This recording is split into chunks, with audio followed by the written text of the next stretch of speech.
Welcome to the Terrible Podcast, Season 9, Episode 58. That's Dave Bryan. I am Alex Kozora, SteelersDepot.com. Thanks for listening, Steelers Nation. Dave, happy Friday to you, and I don't know how you do it, but you started Derrick Henry, and you are the luckiest man, or the smartest man, or both, in fantasy football history. Well, yeah, I needed a running back, and James Conner down, and I can't remember if that's the league that I also have Melvin Gordon in as well. But both those guys, I needed a running back, and I guess somebody dropped Henry recently, and I saw him sitting out there, and the Titans, of course, playing the Jaguars last night. I knew they might have to do a little bit of smash mouth with him there, so I said, I'll pick him up and throw him in there. And of course, our playoffs in that league, that's the Steelers Depot main league, I think, started, and I drew Josh Carney, so he was the lucky one that had, I don't know, what was it, 40-something points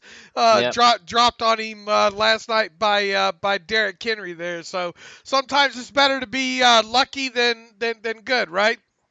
I think I might have had Derrick Henry in that league. I had him in some league, and I dropped him. I'm trying to see. Well, I certainly do appreciate it. You and I are probably going to get accused of collusion here. Yeah, right. But yeah, that was an amazing performance. But boy, that 99-yard run. Yeah. I mean, look, let's face it, a few of those Jaguar defenders, Bouye and I don't know, they didn't look like they were too interested in tackling. What does Henry go? 6'4", 240 or something like that. Mm-hmm. Runs like a linebacker at times, but he was throwing people out of the club as he's going down the field. There also had the 40 or 50-yard run in that game, and a couple of. I was rooting for him to get a fifth one there at the end. Obviously, that didn't happen. So obviously a lopsided game. I thought it'd be a little bit closer than that, with the way that Jacksonville defense had played the week before against the Colts. But on a short week, they look like they ran out a little bit of steam there, and that's a big win for Tennessee, who's probably, I guess you could carry. They entered that game last night, I think, as the number 10 seed in the AFC. So they're obviously in must-win mode right now, and now with 3 games left, they better run the table. Yeah, they need to. The AFC North is getting more competitive than I thought it would. But Dave, I know you got to get out of here a little bit, earlier today. So let's just jump into Steelers talk. And the injury report came out, and I guess all things considered, things are looking up a little bit for this team. Yeah, it moved in the right direction, I guess you could say, on Thursday. Not practicing again, Marcus Gilbert with a knee, James Conner with an ankle, outside linebacker Anthony Chickillo with an ankle. Obviously, James Conner has already been ruled out for the Sunday game against the Raiders. Marcus Gilbert, you can go ahead and probably rule him out as well. He's not going to play. Anthony Chickillo, I guess, is the one to really watch on Friday. Later on this afternoon. Not good that he hasn't practiced the first 2 days. We'll see what happens this afternoon. It wouldn't be surprising if he ends the week as either questionable or doubtful, or I guess even out at this point. Who knows? But it's probably, if it's questionable with him, then we're going to be playing the guessing game whether or not he's going to be on the inactive list throughout the weekend. There, obviously, if he does not dress, then Ola Adeniyi, Ola's going to probably dress anyways, but he definitely would if Chickillo isn't healthy there. So at least the Steelers would have the 3 outside linebackers. But that sounds like the toughest part of the injury report. After sitting out on Wednesday, cornerback Joe Hayden, Marquise Pouncey, and Antonio Brown, all who were given Wednesday off as just days of rest, practice, and also practicing fully again on Thursday after practicing fully on Wednesday were Morgan Burnett with the back, Ryan Switzer with a concussion, Roosevelt Nix with the shoulder, and, of course, long snapper Cameron Canaday with the knee. So that's a great sign for all those guys 2 days in a row. Obviously, Morgan Burnett missed the game against the, this last game against the Chargers with a back injury. It looks like he'll be back. Ramon Foster was given his normal Thursday off.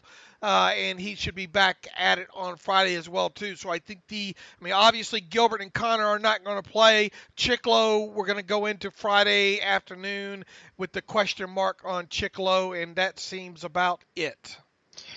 I'm never gonna root for a Steeler to not play or not be healthy enough to play, but if Chicolo doesn't suit up, which is kind of where this thing seems to be going, I'll be really excited for Denier to get kind of an expanded amount of snaps. For his first game last week, gets I think 10, 15 snaps and really played, I thought, relatively well. And you can already tell that he's a better pass rusher than Chick. And I know why they're playing Chick, because he's a versatile guy and a guy they trust and a guy who's really paid his dues as a core special teamer. But you can just get that sense that the Denier has a pass rush plan, has already shown success. He was going against Oakland last week, who's not a bad left tackle. And so, if Chick misses, that gives Denier a lot of work, and I'll be really excited to see him because I think he can make an impact.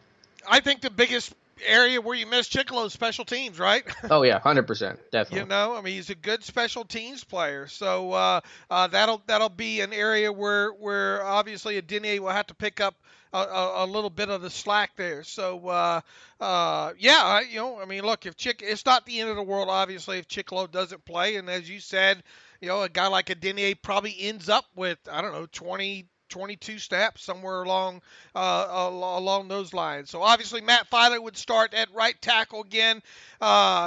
His tape wasn't awful against the Chargers. That's a couple more good pass rushers that the Steelers went up against this past week. And after the last 2 weeks of going up against Von Miller and Chubb, and then Bosa and Ingram, don't want to dismiss what they're going, totally dismiss what they're going up against this week. But this is a banged up Raiders front seven, if you will, and it's going to probably feel a little bit like a week off for them tackles. Yeah, what is it? 10 sacks this year for Oakland, and 3 of them I think you said came from Bruce Irvin, who's not there anymore. Yeah, and I think 1 or 2 from Hurst. They are hurting up front, ability to get after the quarterback there. Yeah, okay. We'll get to Oakland in a little bit. Let's just stick with Pittsburgh. Keith Butler, Randy Fichtner talking to media yesterday, as they usually do. Fichtner made a real interesting comparison, one he probably shouldn't have made, comparing Limas Swede to James Washington to Limas Swede, and I get what he was saying, but it's just probably not the right name you want to bring up if you're talking about a struggling rookie receiver. Yeah, that's just a name. You hear the name Limas Swede, and it just sends chills through you a little bit, flashbacks, what have you. And I think that kind of came off unprovoked on Randy's side, because he was asked, I think in so many words, what can a young guy like James Washington learn from sitting out a week? And he says, well, this isn't the first time this year that's kind of happened, and it's obviously not. He was sat down, was it the week after the Cincinnati game? I think it was, but he says that's not the first time it's happened with other receivers we've had. When he talks about when he was the Steelers wide receivers coach, when I was coaching Limas Swede, we had to kind of do the same thing at one point and kind of bring him back to us. Well, Limas really never. He never came back. He never came back, really. He was never there to leave, kind of thing there. But he says what happens. Now this was an interesting kind of description here. He says what happens is the third wide receiver, sometimes you might be in the X amount of reps, and you might be in X amount of reps in practice. So if you're not getting the scout team work, you're kind of getting out of the swing. If you get 2 balls in a practice, you're not in that competitive ball catching, route running situation. So we took a step backwards last week for the betterment of him and for us. For the future, where he would get a lot more scout team, get back to the basics of playing wide receiver, competing against Joe Hayden, and that kind of thing. I think it was very positive for him. And then he goes on to say, of course, unfortunately, an injury to Justin Hunter, and now he's right back in the mix and expected to perform. So, we'll see. A competitive weekend practice. Ben had talked about how James Washington had a good week of practice. That last week before the Chargers game, and of course everybody was talking about how Ben sort of maybe unnecessarily criticized Washington on the radio, a week ago Tuesday. Well, Ben had since come out and said that he hadn't, met with James Washington.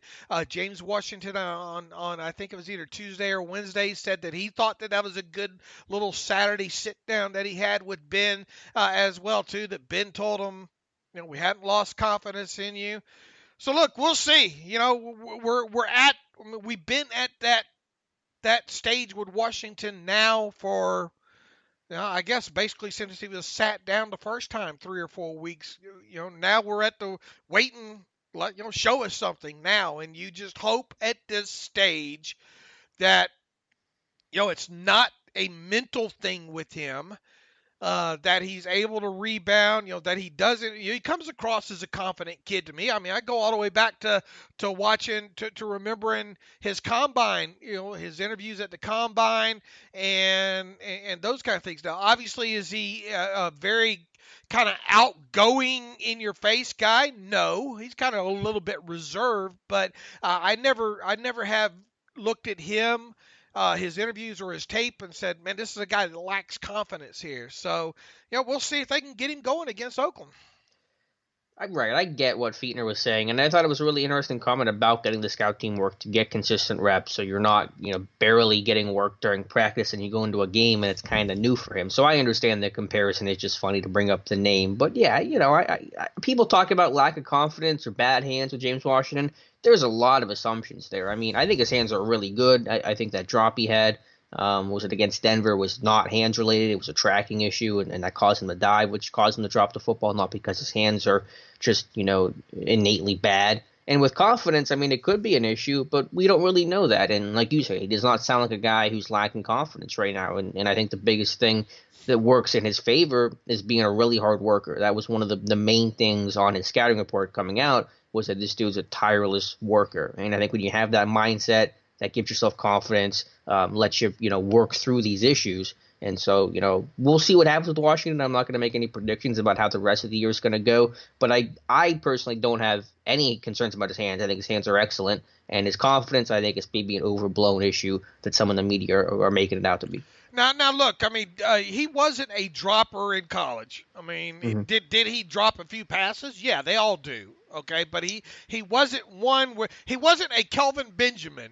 in college. That kind of player where you easily remember a lot of the drops. He was obviously the combative catcher. He wasn't a double catcher, from what I remember. The only real knock on him, I thought, coming out and what was, can he separate against press coverage? Obviously he doesn't have the blazing speed. He's got the running back speed playing a wide receiver position, but he was able to separate while the football was in the air, whether it be, of course, obviously mostly off coverage, but against some press coverage as well too. So, none of what he's going through right now, other than maybe just not being a very polished route runner and being crisp, coming out of some of those out routes and some of those breaks. Other than that, the whole drop thing and the confidence thing is new, at least to me. Yep, to me too. And if you saw him in training camp the way I did every single day, trust me, you would not think his hands are an issue. No one would be saying that. So we'll see what happens with Washington. I don't expect them to play a ton. You have your three guys because Switzer seems good to go. So you got AB, Juju on the outside, Switzer in the slot. But we'll see what happens with James Washington. Anything else, Keith Butler? Maybe you had some interesting comments. Anything you took away from his time with the media? Just kind of, obviously dancing around the whole old Ridley Samuels thing as far as who's going to be the starter. Samuel seems to think he's going to start, but does it really matter who starts? No. I mean, Samuels is not going to be a 25 carry guy in this game. He's not going to be a 30 touch guy in this game, nor is Stephen Ridley. You're going to see, a mix of both. You're probably going to see Switzer line up in the backfield once or twice, like we've seen so far. And he didn't even discount. Of course, why would you? I mean, you're not going to give away your game plan, but Randy Fichtner was asked if there's a chance that Trey Edmunds might get some playing time, and he says he wouldn't be against it because he knows how hard he's worked since the day he's gotten here. He's a football guy.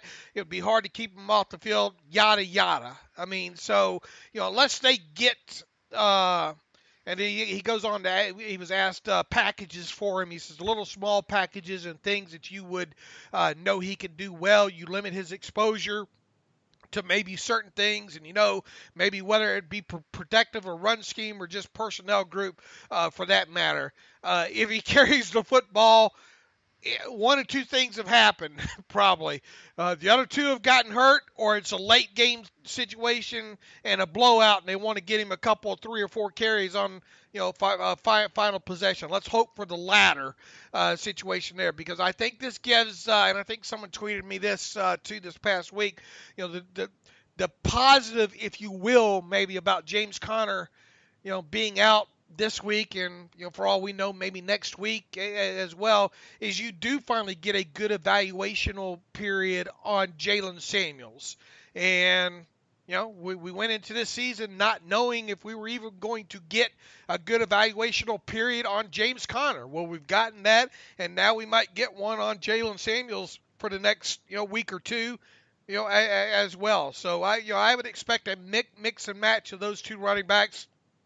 And I kind of doubt Trey Edmunds will get anything, but, Randy Fichtner obviously didn't rule it out.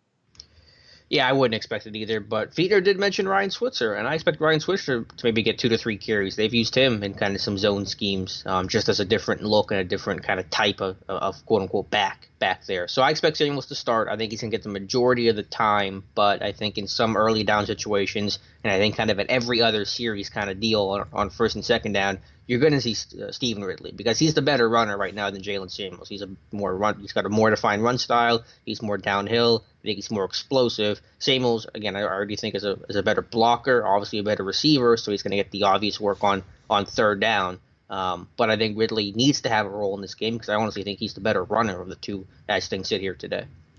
Well, you go back in Samuels, I remember charting all those runs and receptions that Samuels had last year, and they came out on a lot of different various looks. He wasn't obviously all of his run attempts at North Carolina State last year were not him lined up in the eye. They did a lot of the shovel pass stuff, a lot of stuff with him as lined up as an H back and then coming across the formation. They did some end around stuff with him as well. Boy, what else? A wildcat cat. They line. Maybe you do. Will we see some of that? I doubt it.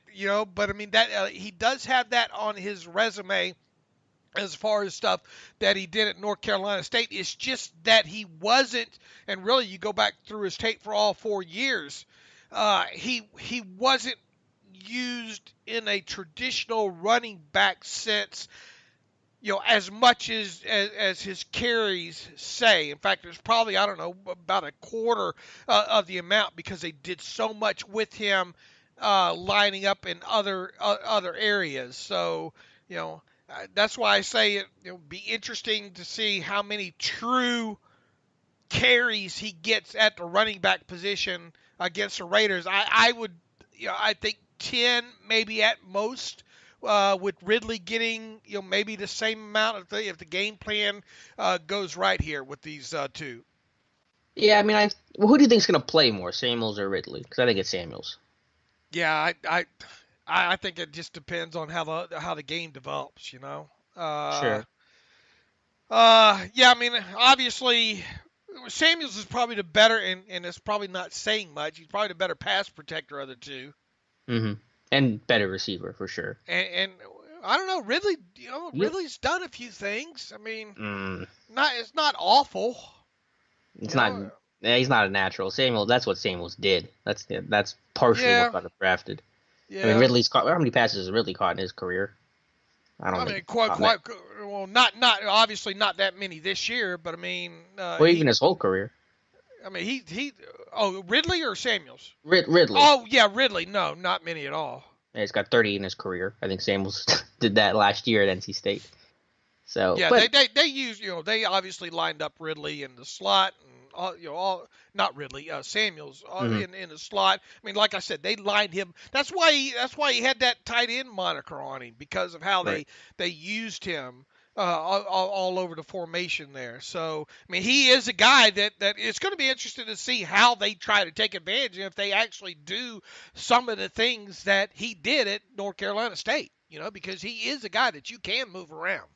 Right, and that's the thing with him. Like Ridley has one thing he does really well is a downhill runner. Samuels probably isn't great at any one thing, but he can do a lot of things. So it's kind of do you want the versatility for this particular play or series that you're running, depending on the situation, or do you want that defined personality that limits you a little bit? But I think, like I said, I think Ridley is clearly the better runner as things sit here today. So they'll both work. I think Samuels will play more than Ridley. But like you said, Dave, it could come down to game flow. If obviously the Steelers get down big for some ungodly reason, then Samuels is going to play a lot. They're trying to close out a game. I think you see more Ridley. Doubt you see really any of Edmonds. Switzer might get 2 to 3 carries. So that's kind of where things are at in the backfield as the Steelers try to replace James Conner. Just hold on to the football.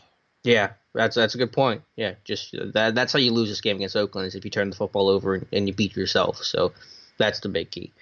Keith Butler had some interesting comments, and I'll let you talk about it because I think I've done enough talking about Keith Butler for the week. But he says they expected a run on that dreaded 3rd and 4. Yeah, he said, well, he was asked point blank, were you expecting a run when you had John Bostic on 3rd and 4? He says, at the time, yes. We guess wrong sometimes. That's what happens. I thought Matthew Marksey did a good job of kind of dissecting that in a post this morning. He says, let's see.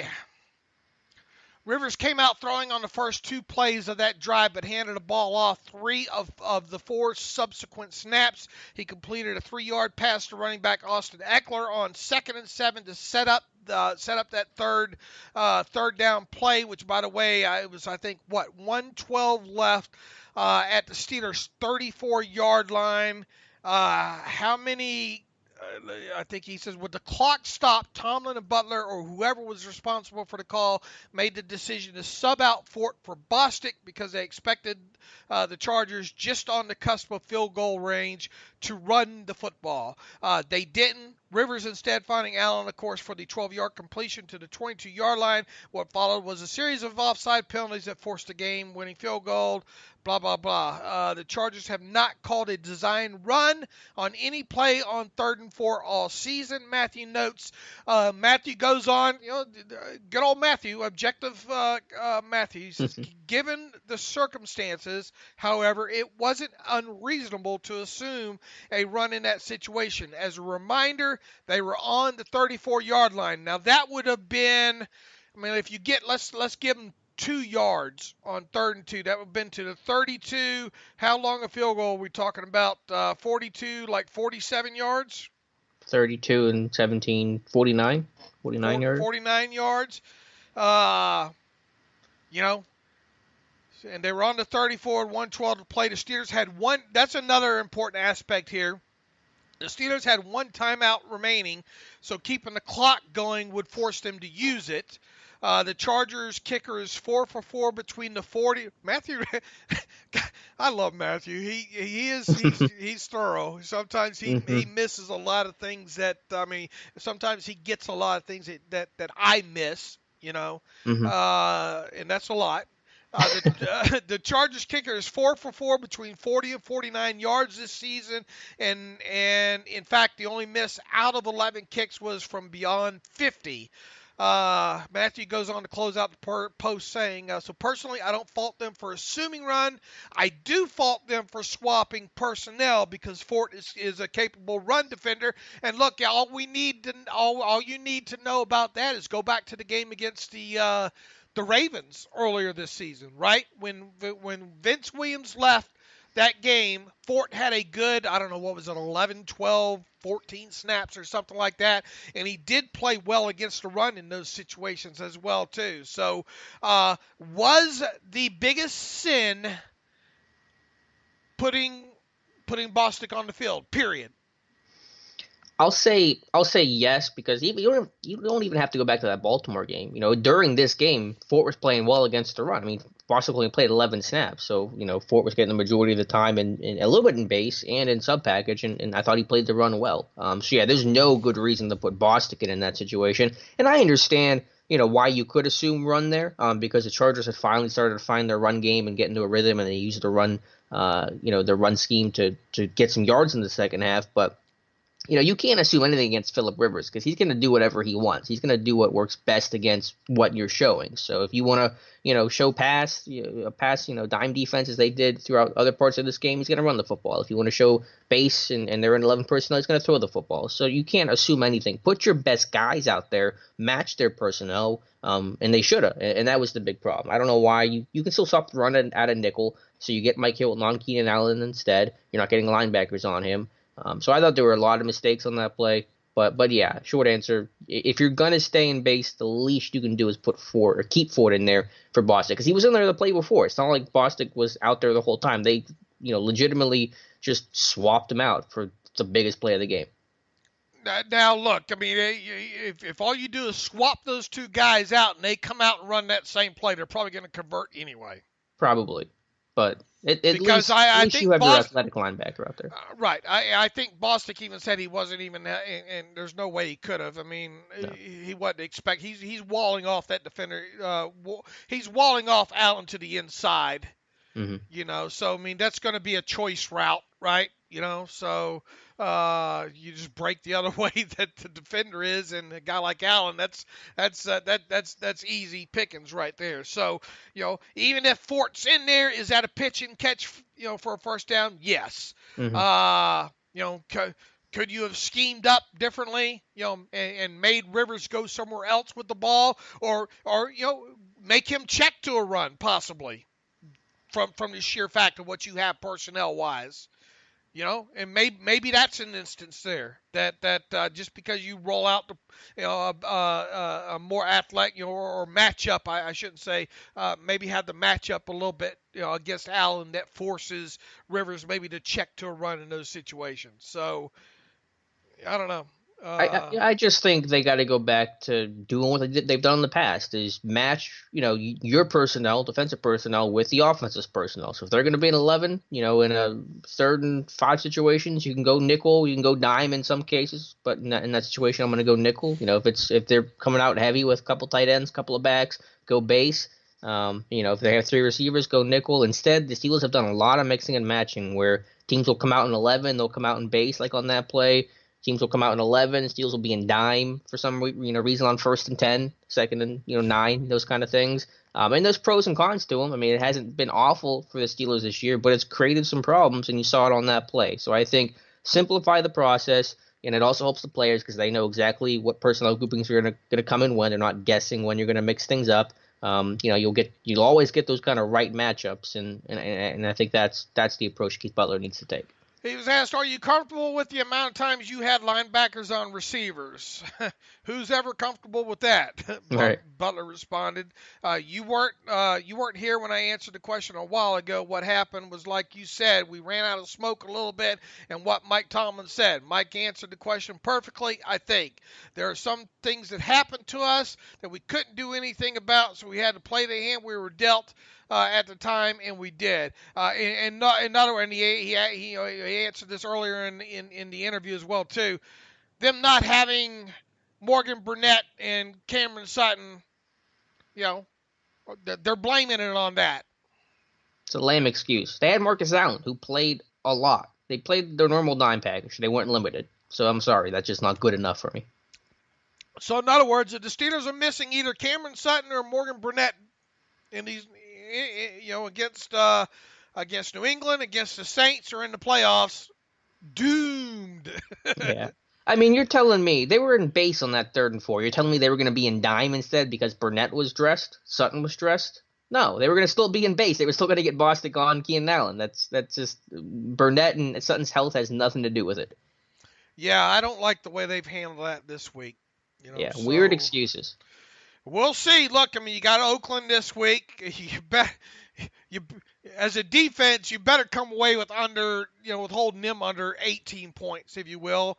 And then obviously the next week against the Patriots will be test number 2, if you will. So, we'll see. But yeah, not a great week. Not a great week for the actually not a great couple of weeks now for the Steelers coaching staff.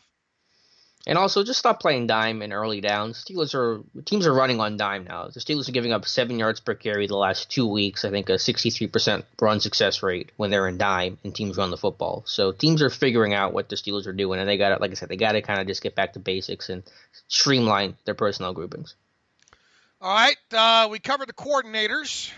Ryan Shazier, great story. We touched on that on, was it Monday or Wednesday? I forget which show it was, but the 1 year anniversary of obviously his injury and working his way back, and he posted another development update yesterday afternoon of him. And I don't know if it was the first time he's done it or not, but of him kind of back in the weight room doing, I think, deadlifts? I think it was.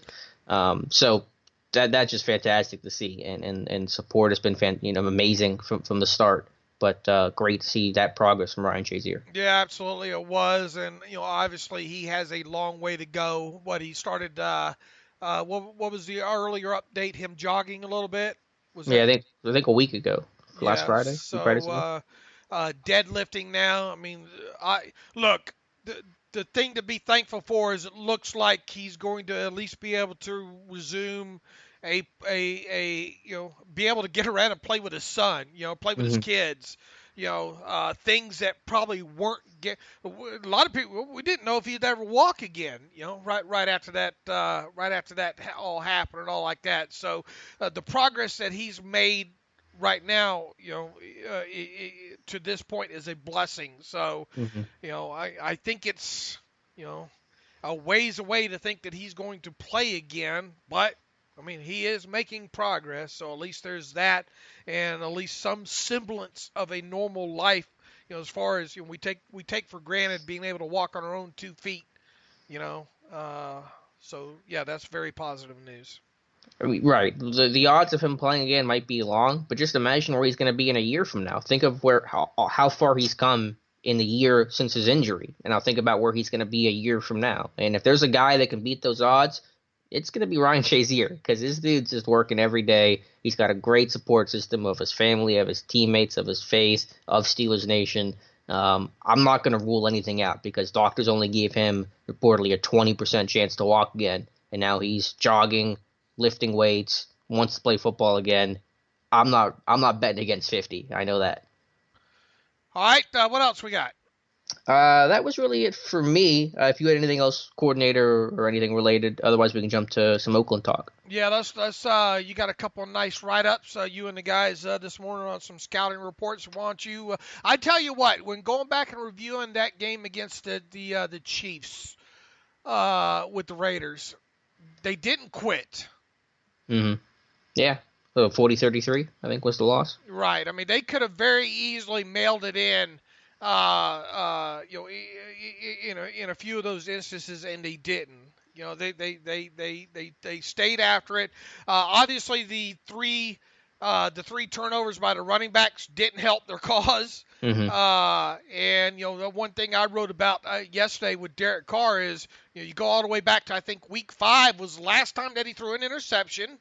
And of course, we talked a little bit about that the other day when we had the beat writer on as well too. But he has not thrown an interception since week 5, and the only way he's turned the football over is by strip sacks, and he's had a handful of those. So Derek Carr is a guy that takes care of the football, probably not so much in the pocket there. And then, when you look at their turnover differential this year, I think it's 8 interceptions and 9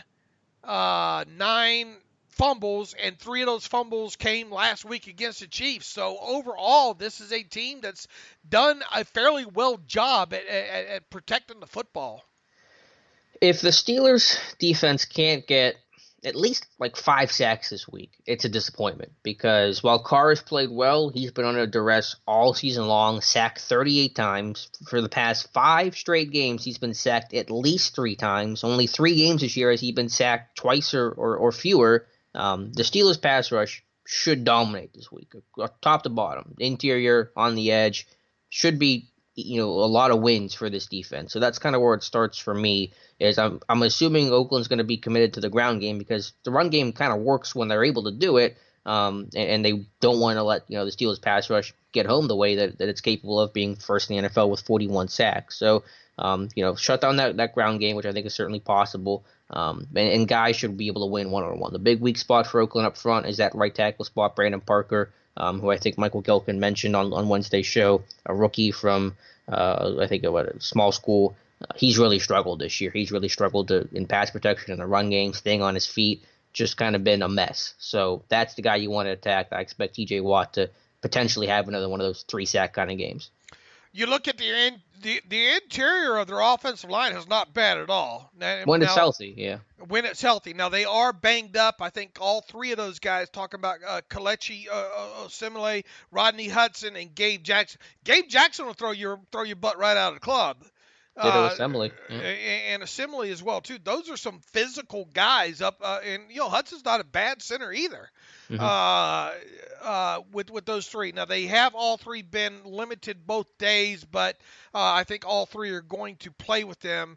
You'll play obviously on Sunday. It'll be a huge, obviously be a huge downgrade if none of them can. But they're fine interior wise, and they like to run Doug Martin. They like to run that straight, either power or inside zone or split zone with Doug Martin right up the middle, and then. Then implement their other running backs in, Jalen Richard off the edge, Washington Moore kind of a scat back, and then they added C.J. Anderson. Here's the thing, who's going to be down for them this week? I mean, none of those. Is Doug Martin not going to go because he is on that injury report, and it was kind of a peculiar move. With them already having three running backs, that are seeing playing time. Now, of course, all three of them fumbled. But to bring in C.J. Anderson, were you really going to sign a guy just to have him inactive like that? I mean, I suppose it's possible. But that move kind of makes you wonder if one of those three other backs might be down this week.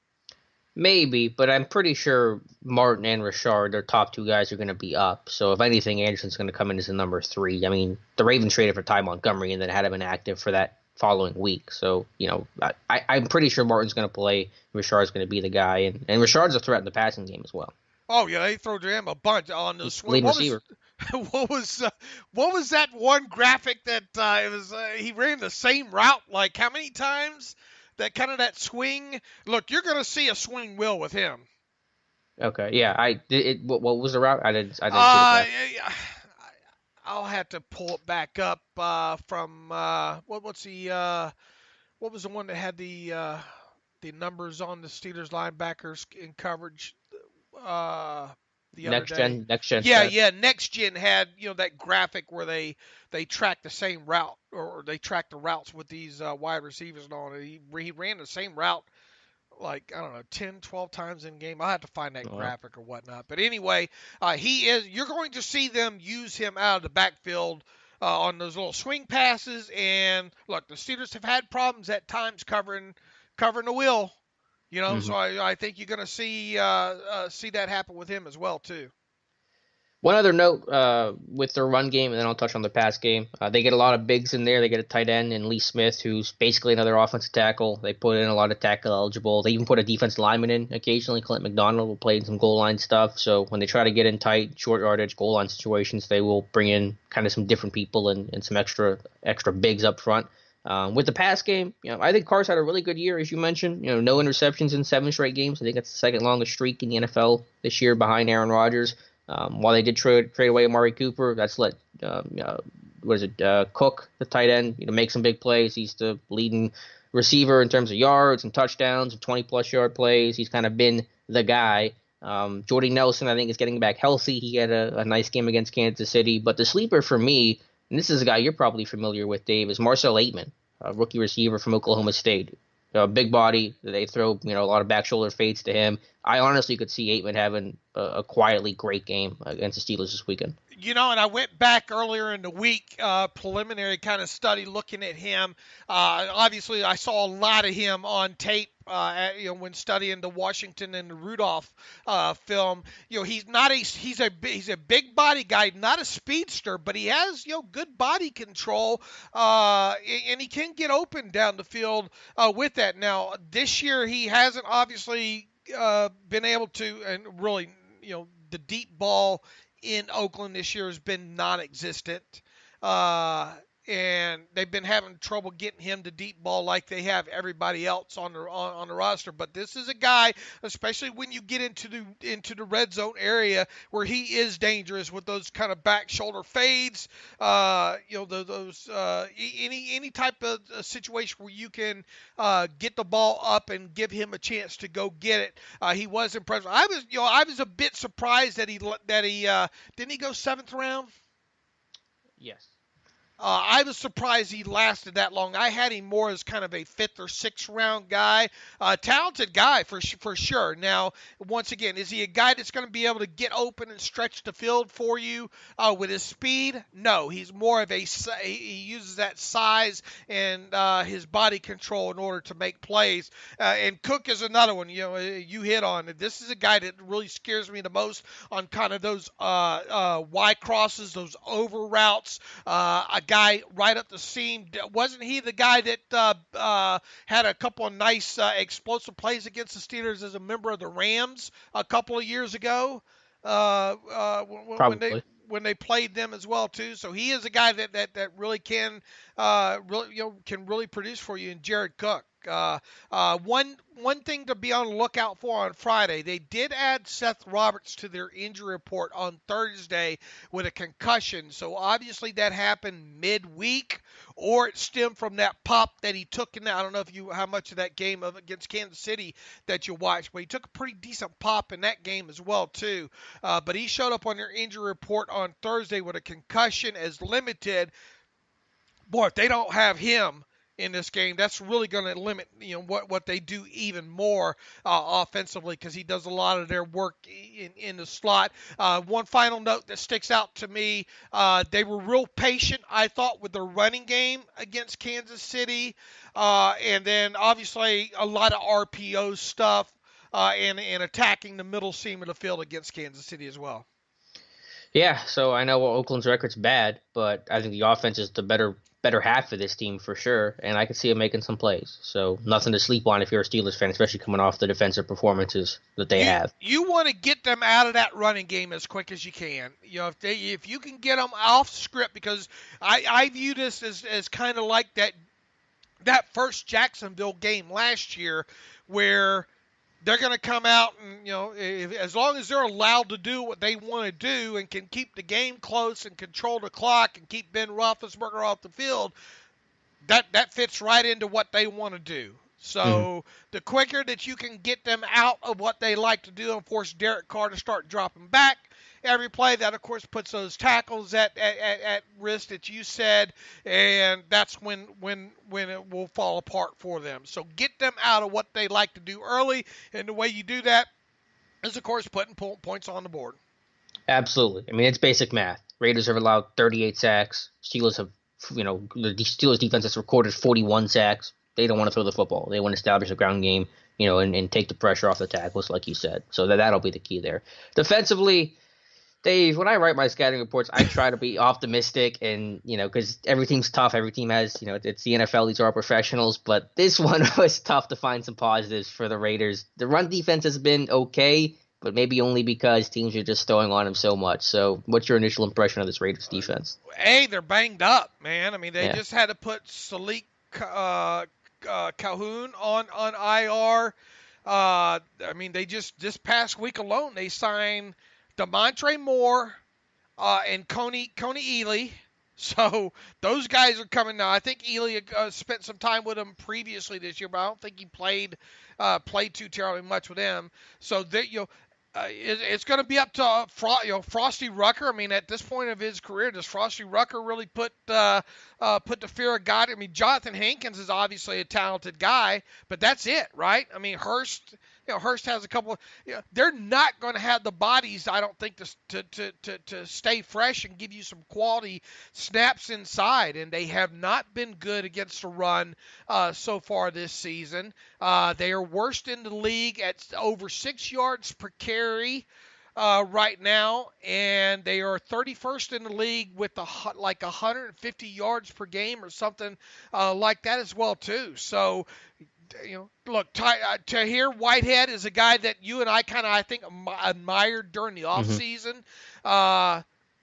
He can cover some ground. Moreau, I think, did some nice heads up stuff against Kansas City this past week as well too. But I mean, this just is not top to bottom a talented defense. And I don't know who you consider their best player on defense is. I mean, it's kind of hard to pick. Maybe it is Whitehead because he just has to clean up so much stuff there. But this is not a good looking defense, especially with the injuries.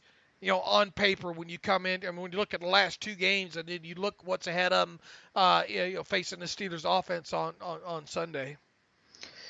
Yeah, it's definitely not. I think Whitehead is their best guy because he's played the only guy that's played more than 86% of the snaps. They've just had so many guys that they've rotated out or hurt or benched or whatever the case is. There's been no consistency, and in a way that can almost be tough to prepare for if you're the Steelers because you don't really know who you're gonna see. But if I'm Randy Fichtner, I'm coming out in 11 personnel.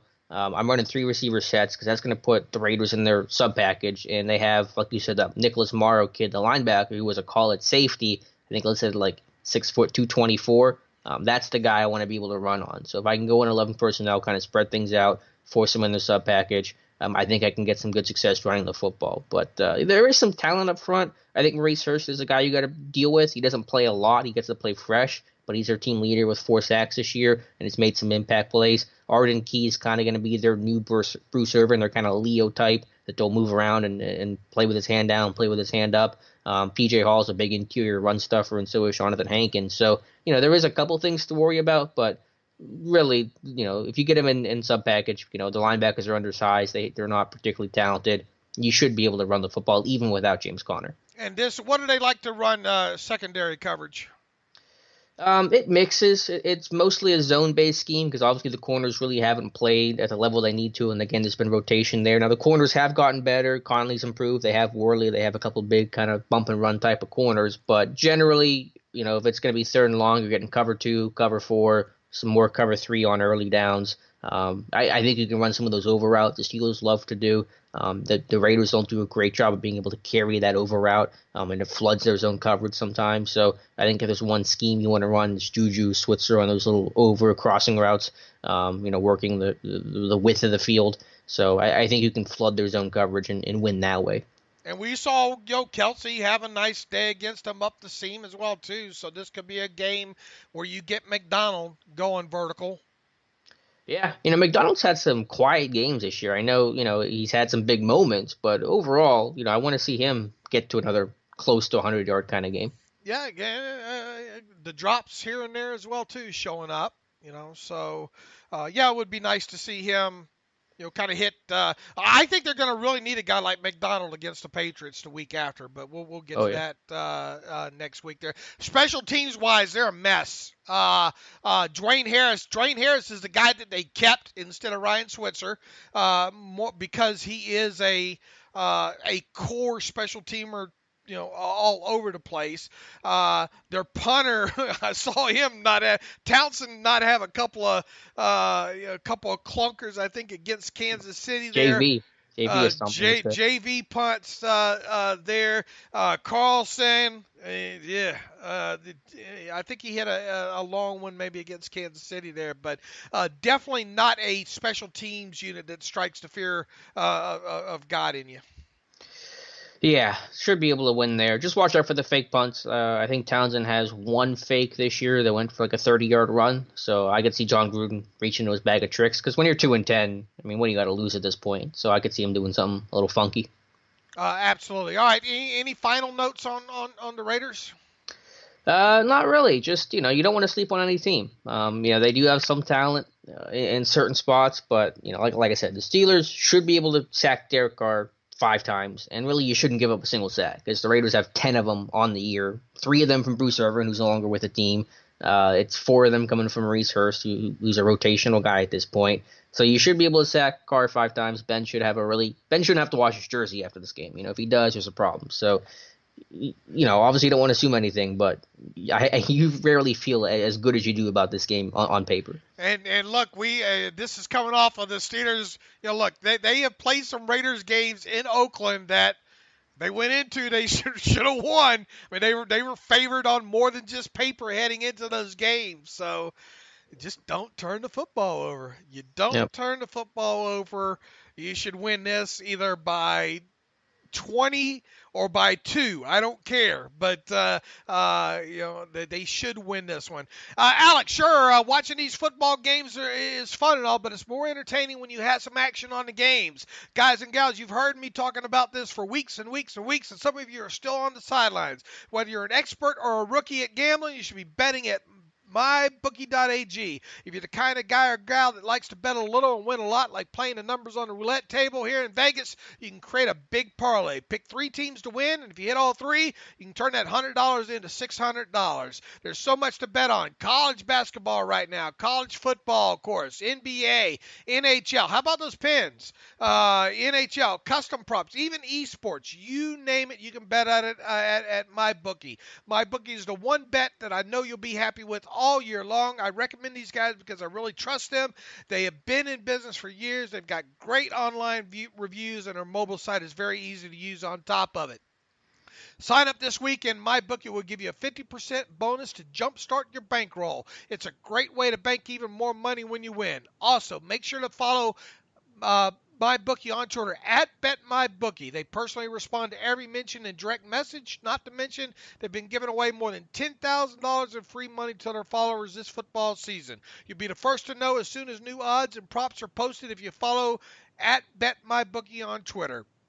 Don't miss out now on one of the best weeks to bet on sports this year. Log on to MyBookie right now and use promo code TERRIBLE, as Charles Barkley would say, terrible, and get 50% deposit bonus. That's promo code TERRIBLE. You play, you win, you get paid.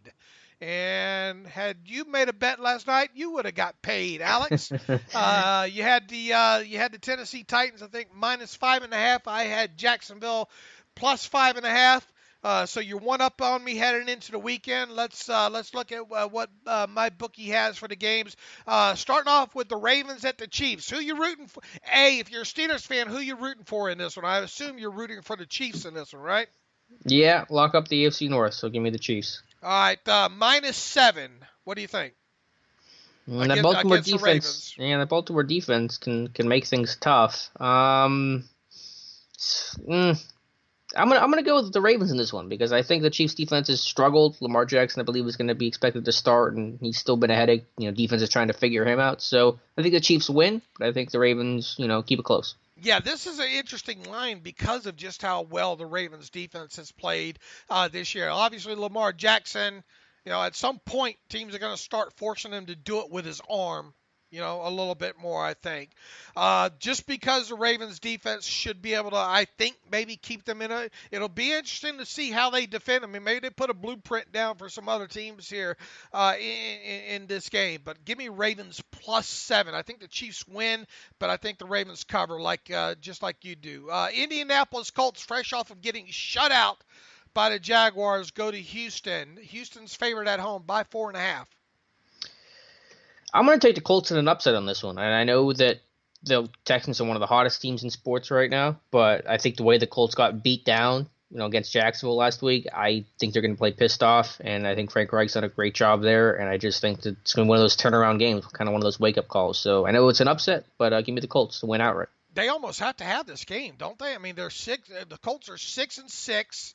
If they lose this, they go to 6-7. Obviously, Tennessee won, so they're 7-6. So they're running out of time quickly here. I'm not sure the Colts win this, Alex, but I will take those 4.5 points. Carolina at Cleveland. What the heck's going to happen in this one? Cleveland at home, fresh off of a nice little smackdown, if you will. Cleveland at home and they're getting a 1.5 against the Panthers. Ooh, Carolina's been rough though. I mean, they've dropped 4 in a row. Greg Olson's out for the year. This one's tough. If Carolina lose, I mean, is Ron Rivera at risk? That's what I've heard. A couple of rumors that it sounds like that it could be going in that direction. Yeah, if you lose to Cleveland, I mean, I know Cleveland's better, but this one's tough. Still, give me Carolina by a field goal. But yeah, this one, I did not expect the line to be this close and to me to struggle with this coming into the year. Yeah, I'm with you as well, too. I think Carolina finds a way. I just think they're the better team, and I think they find a way to win it. And I think it's obviously more than the point that they win it by. So give me Carolina on the road, lay the 1.5. At the start of the season, I would have told you, boy, do you look forward to seeing the Atlanta Falcons play the Green Bay Packers? You'd probably tell me, heck yeah, I do. This game is now, Atlanta at Green Bay. Green Bay, of course, fight. We didn't talk about this the other day. Mike McCarthy. I think you could kind of smell that one coming. At least I did on the Twitter machine after losing the way they did last week to the, who was it, the Cardinals. Wow. And that's kind of unfair. You would have think maybe Green Bay, because the way the Green Bay runs their organization, similar to the Steelers, you would have thought maybe they wait till the end of the season. But evidently there's a little bit too much kind of turmoil, if you will, I guess, with McCarthy and maybe Aaron Rodgers. They went ahead and put Joe Philbin in charge right now. Anyway, Green Bay at home against the Atlanta Falcons. Green Bay laying 5.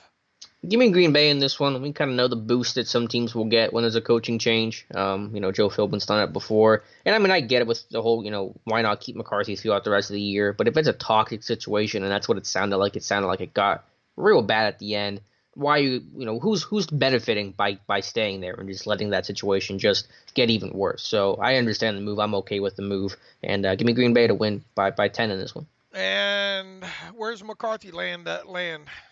Cleveland. Might be Cleveland. Yeah, it might be Cleveland. Surely might. All right, Saints on the road against the Buccaneers. Well, who are you picking? Did you pick your...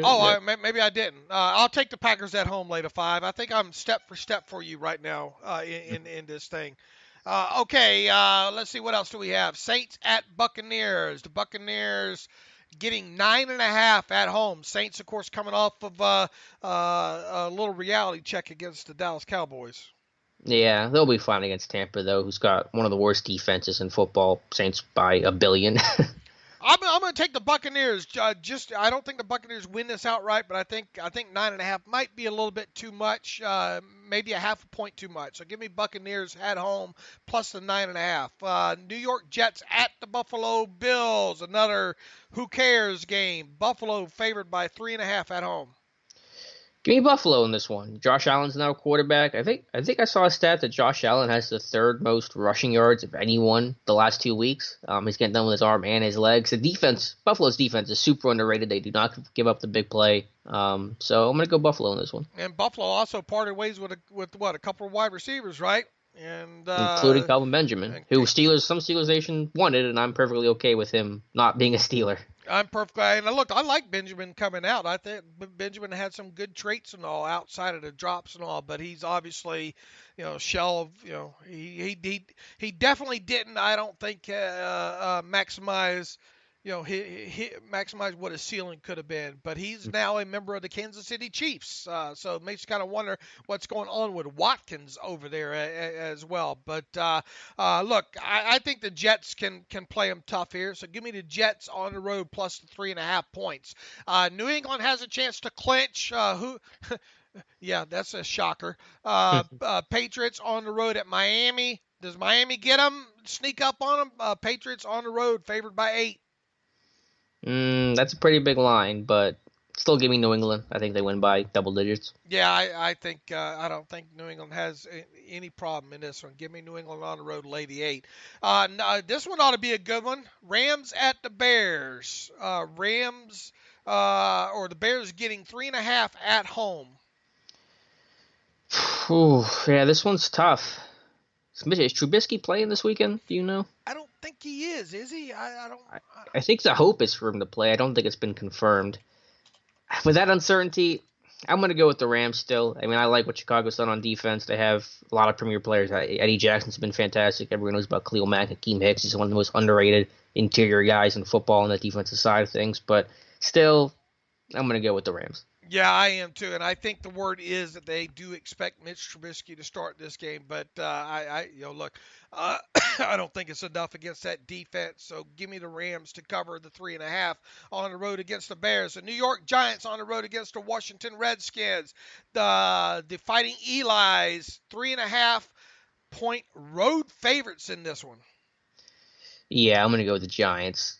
Mark Sanchez at quarterback. Poor Washington, man. They can't catch a break. I mean, I guess literally because they can catch breaks with Alex Smith and Cole McCoy. And I feel so bad for Alex Smith. I mean, the reports are he's got apparently, maybe similar to what happened with Pouncey, was that infection coming off the surgery, and his career could be in doubt now. And you hate to see that for a good quarterback and a guy that's always, no one's ever said a bad thing about Alex Smith. So hopefully he can come back. But picking the Giants. I will too. Give me the Giants on the road, lay to 3.5. Denver Broncos on the road, also laying 3.5 against the fighting 49ers. Broncos obviously lost Emmanuel Sanders as well too, and we didn't hit on Martavis Bryant being placed on IR by the Raiders a few days ago. It's probably not shocking with that PCL injury, but Emmanuel Sanders, you hate to hear that, especially with an Achilles. That's you have to wonder now if the start of the 2019 season might be in jeopardy for Emmanuel Sanders at this point. And obviously, they traded away Demaryius Thomas. They still have Philip Lindsay, though. Yeah, who's averaging, like 6 yards a carry, something absurd. And I think that's all you need against the 49ers. Nick Mullins has kind of regressed, so I'm sure you'll pick Denver as well, but I'm going Broncos. I'm going to go Broncos as well, too, later 3.5. Cincinnati Bengals limp into the L.A. to play the Chargers on the road. Wow, Chargers minus 14.5. I think we'll be shocked if the Bengals win this. The only question is how much will the Chargers win it by? Is 14.5 too many points to lay? Not a lot of exciting games this week is what I'm finding out here pretty quickly. I think the Bengals do cover, though, because that line is really big. And Jeff Driscoll, I think, has moved the football well enough. I know they don't have A.J. Green anymore, but I think 14's a little too much for me. I'll lay the 14.5 with Captain Philip Rivers there. Detroit Lions laying 3 on the road against Arizona. I'm going to go with an upset of the week. I'm going to go with Arizona in this one. I don't really know why, but I know that defense is good. The offense has gotten a little bit better with Byron Leftwich calling the shots, so I'll go Arizona in this one. I'm staying away from this one, but Fred, I'll take the Lions on the road later 3. Eagles at the Cowboys. Cowboys minus 3.5. Is that Cowboys defense for real? They look really good. Credit to them. Yeah, I'm going to go. I would not expect it to have done this a month ago, but I'm going to go Dallas in this one. I'll take the Eagles to pull the upset here, plus the 3.5 points. Let's see, Monday night, Minnesota at Seattle. Seattle laying 3. I put on Twitter, several weeks ago, watch out for the Seahawks there, especially the way that defense is playing. Here they are right now in the thick of things. They obviously aren't going to win that division, but they're in position to get a wild card. Seahawks at home, laying 3 against the Vikings. What you got? Ooh, this one's tough. I love Tyler Lockett. I think for Seattle, the ground game's found its kind of groove. Rashad Penny's been a more impactful player. I'm still going to go Minnesota in this one. I got a weird faith in the Vikings. That defense is still really strong to me, especially on third down. So, tough one, but pick a Minnesota.